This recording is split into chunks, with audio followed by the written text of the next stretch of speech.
نحمده ونصلي على رسوله الكريم اما بعد فاعوذ بالله من الشيطان الرجيم بسم الله الرحمن الرحيم يا ايها الرسل كلوا من الطيبات واعملوا صالحا آمنت بالله صدق الله مولانا العظيم۔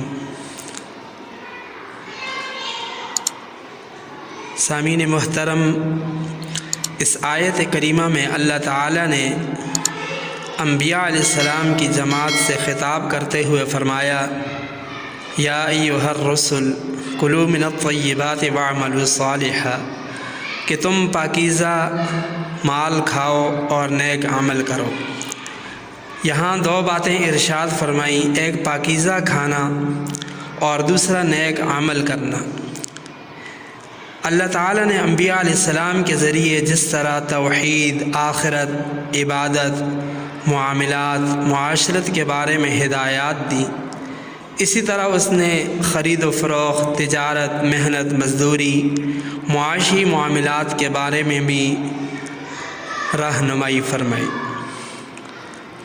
ایسی رہنمائی فرمائی کہ جن میں انسانوں کی دنیاوی اور اخروی فلاح ہے، اور جب انسان اسلام کے بتائے ہوئے ان معاشی اصولوں کو چھوڑ دیتا ہے تو آخرت کا وبال اپنی جگہ دنیا میں بھی بے سکونی، بے اطمینانی، بے چینی کا شکار ہو جاتا ہے، چاہے معاشی نقصان ہو یا مصائب، پریشانیاں ہوں یا بیماری کی صورت میں ہو۔ انہی اسلامی تعلیمات میں سے ایک چیز حلال روزی اختیار کرنا ہے، کسب حلال ہے۔ بندہ جب کسب حلال کو چھوڑ کر حرام کے پیچھے پڑتا ہے تو اس کو دنیا اور آخرت کے اعتبار سے بہت کچھ نقصانات اٹھانے پڑتے ہیں۔ اب وہ نقصانات کیا کیا ہیں؟ حرام مال کا ایک نقصان یہ ہے کہ بندے کی دعا قبول نہیں ہوتی، اور یہ مضمون کئی احادیث میں بیان کیا گیا۔ حضرت ابو ہریرہ رضی اللہ تعالیٰ عنہ فرماتے ہیں کہ رسول اللہ صلی اللہ علیہ وسلم نے فرمایا، اے لوگو، اللہ پاک ہے اور پاک اور حلال چیز ہی کو پسند کرتا ہے۔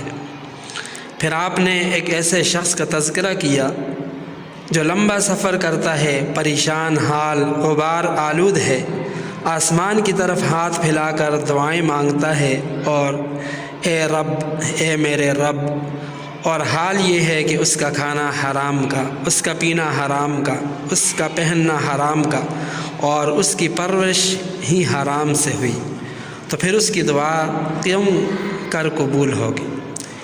شیخ الحدیث حضرت مولانا زکریا صاحب رحمہ اللہ نے فضائل رمضان میں لکھا ہے کہ کوفہ میں مستجاب الدعوات لوگوں کی ایک جماعت ہوا کرتی تھی۔ جب بھی کوئی ظالم حاکم بادشاہ ان پر مسلط ہوتا، اس کے لیے بد دعا کرتے تو وہ ہلاک ہو جاتا۔ چنانچہ جب حجاج بن یوسف کا وہاں تسلط ہوا تو اس نے ایک دعوت کی جس میں ان حضرات کو خاص طور پر شریک کیا گیا، اور جب کھانے سے فارغ ہو چکے تو اس نے کہا کہ میں ان لوگوں کی بد دعا سے محفوظ ہو گیا، کیونکہ حرام کی روزی ان کے پیٹ میں داخل ہو گئی۔ تو حرام کا پہلا نقصان یہ ہوتا ہے کہ اللہ تعالیٰ سے بندے کی دعا قبول نہیں کرتے جب تک وہ حرام مال سے باز نہ آ جائے۔ حرام مال کا دوسرا نقصان یہ ہے کہ بندہ جو اس مال سے صدقہ کرتا ہے وہ عند اللہ قبول نہیں ہوتا۔ امام ترمذی رحمہ اللہ نے اپنی کتاب ترمذی شریف میں سب سے پہلی حدیث یہی نقل کی کہ نبی پاک صلی اللہ علیہ وسلم نے فرمایا کہ نماز بغیر وضو کے قبول نہیں کی جاتی، اور نہ صدقہ حرام مال سے قبول کیا جاتا ہے۔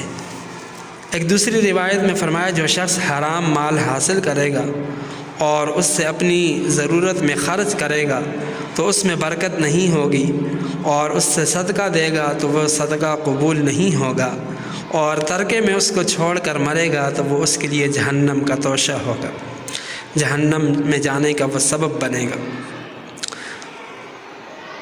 تو حرام مال کا دوسرا نقصان یہ ہوتا ہے کہ اس مال میں سے دیا ہوا صدقہ عند اللہ قبول نہیں ہوتا۔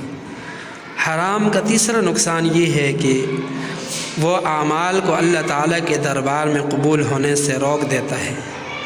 ایک حدیث میں ابن عمر رضی اللہ تعالی عنہ رسول اللہ صلی اللہ علیہ وسلم کا ارشاد ذکر کرتے ہیں کہ جس نے کوئی کپڑا 10 درہم میں خریدا اور ان میں سے 1 درہم حرام کا تھا، تو جب تک وہ کپڑا اس کے جسم پر ہے اللہ تعالیٰ اس کی نماز قبول نہیں کرتے۔ یہ کہہ کر حضرت ابن عمر رضی اللہ تعالی عنہ نے اپنے کانوں میں انگلیاں ڈالی اور فرمایا، اگر میں نے اس حدیث کو اللہ کے رسول صلی اللہ علیہ وسلم سے نہ سنا ہوتا تو فرمایا کہ میرے یہ کان بہرے ہو جائیں۔ حرام کا چوتھا نقصان یہ ہے کہ حرام مال کی وجہ سے انسان کے دل میں برے ارادے، برے جذبات، برے خیالات پیدا ہوتے ہیں۔ حکیم الامت حضرت مولانا اشرف علی تھانوی صاحب رحمہ اللہ نے اپنے استاد حضرت مولانا یعقوب نانوتوی رحمہ اللہ ان کا واقعہ لکھا ہے کہ کسی رئیس کے کسی وڈیرے کے گھر سے ان کے یہاں لڈو آئے جو حضرت نے کھا لیے، اور وہ کھاتے ہی دل میں سخت ظلمت پیدا ہوئی اور ہر وقت یہ وسوسہ پیدا ہوتا کہ کوئی خوبصورت عورت ملے کہ اس سے بدکاری کروں۔ فرماتے ہیں اسی حالت میں 1 مہینہ گزر گیا۔ حضرت فرماتے ہیں کہ میں روتا رہا، توبہ کرتا رہا کہ الہی یہ کیا ہو گیا، مجھے اس سے بچا لے۔ انتہائی عبرت کا مقام ہے کہ ایک مشتبہ لڈو کا یہ اثر ہوا تو ہمارا کیا حال ہوگا، جب کہ ہم لوگ مشکوک اور مشتبہ روزی میں مبتلا ہیں۔ یہ تو اللہ والے تھے، اس لیے انہیں احساس ہو گیا کہ ہمارے دل میں ظلمت بری ہے، اور ہمیں تو ایسی چیزوں کا ادراک اور احساس تک نہیں ہوتا۔ وجہ یہ ہے کہ ہم نے گناہ کر کر کے اپنی استعداد کو خراب کر لیا ہے، اس لیے ہمیں احساس نہیں ہوتا۔ حضرت یوسف ارطاط رحمہ اللہ ایک بزرگ گزرے ہیں، وہ فرماتے ہیں کہ جب کوئی نوجوان اللہ تعالیٰ کی عبادت کرتا ہے اور اس کی اطاعت کی طرف متوجہ ہوتا ہے تو شیطان اپنے چیلوں سے کہتا ہے کہ دیکھو اس کی غذا کیا ہے، اس کی خوراک کیا ہے، اس کا کھانا پینا کیسا ہے۔ اگر اس کا کھانا پینا حرام ہوتا ہے تو شیطان اپنے چیلوں سے کہتا ہے کہ اس کی طرف سے تم بے فکر ہو جاؤ، اس کی طرف توجہ دینے کی ضرورت نہیں، اس لیے کہ حرام کھانے سے اس کی عبادت اس کو کوئی فائدہ نہیں دینے والی۔ سامعین محترم، حرام کی نحوست کتنی زیادہ ہے۔ ہمارے اسلاف کے ایسے واقعات ملتے ہیں کہ کس طرح انہوں نے اپنے آپ کو حرام اور مشتبہ چیزوں سے بچایا اس حرام کی نحوست ہونے کی وجہ سے۔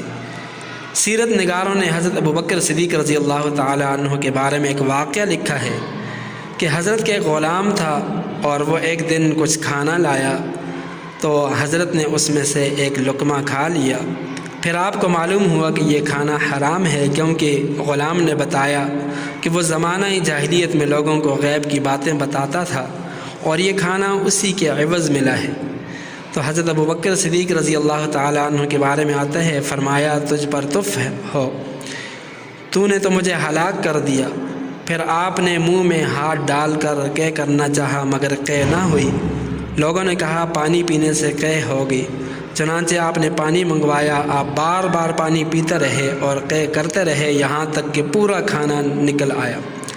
لوگوں نے کہا کہ 1 لقمے کے لیے آپ نے اتنی مشقت اٹھائی۔ فرمایا اگر اس کے لیے میری جان چلی جاتی تو میں ضرور نکالتا، کیونکہ میں نے رسول اللہ صلی اللہ علیہ وسلم کو فرماتے ہوئے سنا کہ جو جسم حرام سے پلا وہ جہنم کے زیادہ مستحق ہے۔ حضرت عمر فاروق رضی اللہ تعالیٰ عنہ کے بارے میں آتا ہے کہ ایک مرتبہ دودھ پیا، اس کا مزہ کچھ عجیب معلوم ہوا۔ آپ نے دودھ لانے والے سے پوچھا کہ یہ دودھ کیسا ہے اور کہاں سے آیا ہے؟ تو اس نے کہا کہ جنگل میں گیا تھا، وہاں زکوٰۃ کے اونٹ چر رہے تھے، یہ دودھ انہی کا ہے۔ آپ نے فوراً قے کر دیا کیونکہ زکوٰۃ کے اونٹوں کا دودھ آپ کے لیے حلال نہیں تھا۔ امام اعظم ابو حنیفہ رحمہ اللہ کے بارے میں آتا ہے کہ ایک مرتبہ کوفہ میں کچھ بکریاں چوری ہو گئی تو آپ نے کسی ماہر سے دریافت کیا کہ بکری زیادہ سے زیادہ کتنے سال زندہ رہ سکتی ہے، تو آپ کو بتایا گیا کہ 7-8 سال تک۔